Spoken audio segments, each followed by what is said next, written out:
you talk about mission, and you know, over the last 12 months or so, there's been some shifts in that mission, and in my estimation, some really wise directional shifts. Do you care to talk to us a little bit about that? Yeah.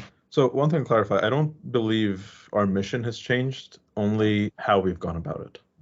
Right? So you're referring to us having gone from focusing on the edge towards the data center.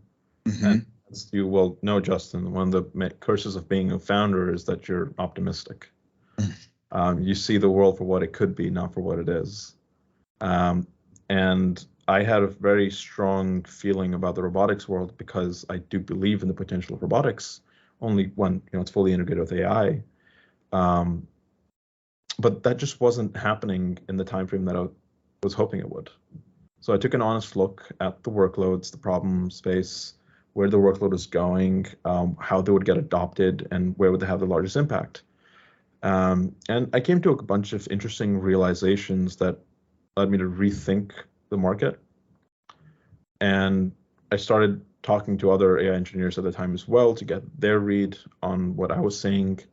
And a lot of people started coming back to me and asking for help with model building and training and deployment challenges they were facing.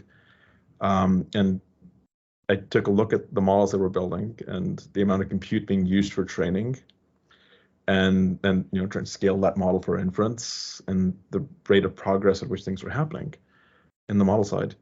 And I did a back of the envelope calculation on the amount of compute required for, say, an arbitrary transformer model, and the amount of compute data that would be required in terms of tokens to train said model, and how frequently people would retrain it, the scale at which they would get deployed. And it felt like we were on this increasingly unsustainable path.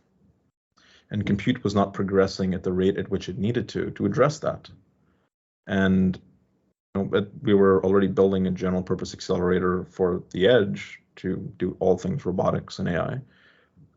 So it was really just refactoring that, moving up the edge, increasing our power envelope, going up to a more modern node.